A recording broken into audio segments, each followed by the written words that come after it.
Hi guys, welcome back to Haywire Homestead.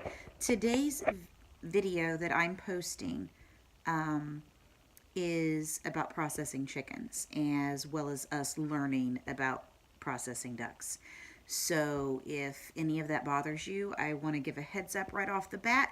Please don't watch the video. This is something that we do to provide for our family, and we appreciate our animals, and it is a very solemn job, and we appreciate that they give their lives in order to feed our family. So I just wanted to give everyone a heads up on what today's video is, because I don't want nasty comments on here. Okay, this is part of homesteading. This is part of our homesteading life, and we're merely sharing. So if there's others who are wanting to learn how to process their own meat, that we can help them learn some of the ways that we have found to do it humanely and easily. And that's pretty much it. So thank you for watching, and I hope you're able to learn something from the video. Please, I appreciate comments down below. I do not want nasty comments, okay? That's the only thing I ask.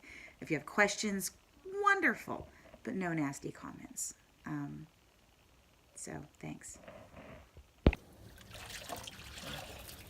Okay, folks, so we are at Diana Just Us Acres doing our last batch of meat birds. So currently they've already been dispatched, and then they get scalded, dunked in cold water, and we're going to use done. We're going to use the new EZ Plucker that we just picked up, or actually my mom just picked up. So motorized. Put the chickens in there.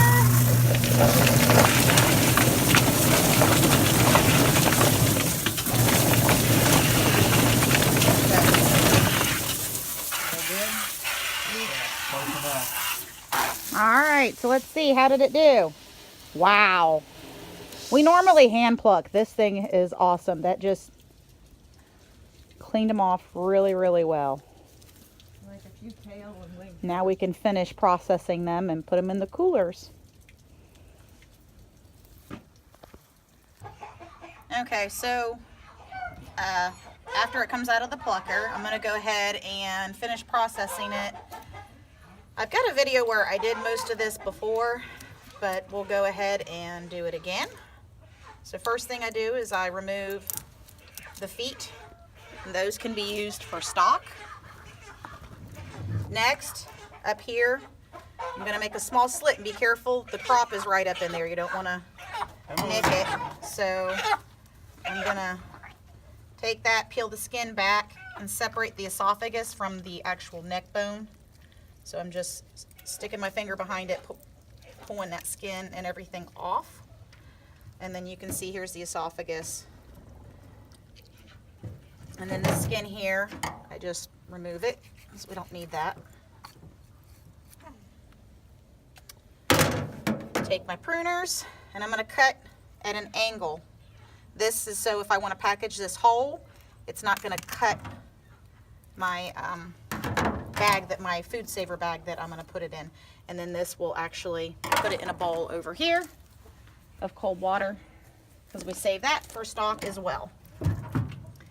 Now we're going to make a little nick right here just to open it up. Then use your fingers, that way you don't accidentally hit any organs and cause an issue. So, and just pull. Then you're going to reach in and just pull everything out. Most everything will come out with one shot. So we're just going to pull it back out. Reach in and pull out the esophagus. And then here we have the liver. No, the heart didn't come out. Hang on. So we're going to pull out the heart. And then we save not everybody does this, but we save the giblets. So the liver, the heart, and the gizzard. And you got to be careful, because you don't want to bust that bag right there. That's your gallbladder, so you don't want to bust that. What I find is if I hold up the liver and I just pinch right above the gallbladder and do it by hand versus using a knife, that I'm less apt to have one bust. Then I'm just going to separate the gallbladder as well. Now with the gallbladder, and a lot of people don't like to do these because they are a pain in the butt to clean, we just open it up. Okay, so with the gizzard you cut it open, and then there's a just almost like a skin on the inside, a lining per se, and you grab a hold of the edge of it and you can just peel it off, wash it, and then this is perfectly edible. It also makes good stock. And then the last thing that I'm gonna do is down here. Here's the cloaca. That will be where an egg comes out. That's also where they poop and pee. And I'm gonna cut on either side of this little bone right here, down toward the tail. Okay, why is that? Guess I don't have a right angle on that. Okay. And I actually just cut the tail off. We're not going to eat that. It's fat, and then it's also got the oil gland on it. If you wanted to leave the tail on, you would just turn it over and cut the oil gland off. But we just don't bother. It's a lot easier to just cut it off. And dispose of the rest of the innards and rinse it out, and we'll throw it in the cooler. Ta-da! All right. Okay, here's a comparison. This is, of course, your Cornish. Nice big breast, lots of meat, even on the thighs and everything. This one right here is a heritage breed. It's a Buff Orpington rooster that we were having some aggression issues with. He's only 4 months old. So this is a 7-week-old Cornish cross, and this is a 4-month-old heritage breed. So you can see how much more meat, how much faster you get. And actually, this is his crop right here. It was full. We decided to go ahead and process him, but typically we wouldn't feed them the day of processing, so their crop would be empty. But look at the difference. Huge difference how fast these Cornish crosses grow. So this is going to be our first time doing ducks. The water should be at 150 degrees, so we're double checking the temperature right now. Also, having soap in the water is supposed to be a good thing. Soap. This one does. Let's So, double check the temp on it first. yeah, so you put soap in the water, and we're going to dunk them. There is a way to do a waxing method where you use what's called duck wax.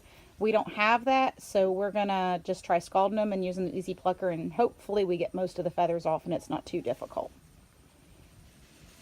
Like, just do one at a time and see what happens. Okay, so we're going to go ahead and dunk the duck in the soapy water.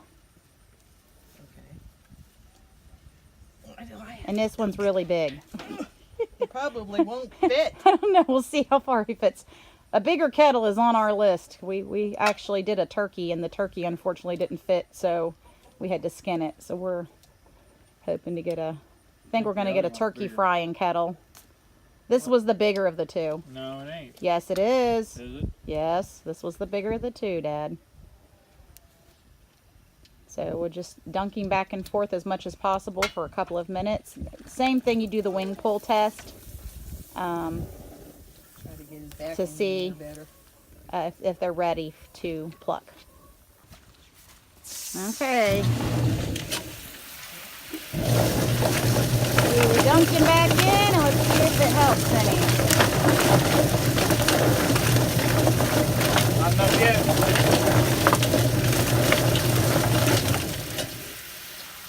Well, we lost some. Oh no, he's actually, no, it's working. He lost some. Yeah, but that's doing more. So we dunk him just a little bit more and see if that helps get the rest off? Maybe. So the EZ Plucker actually got, not too bad amount. We're going to have to do some hand plucking back here, but all of this is gone. So we're just going to finish hand plucking, and then we will work on finishing to dress him out.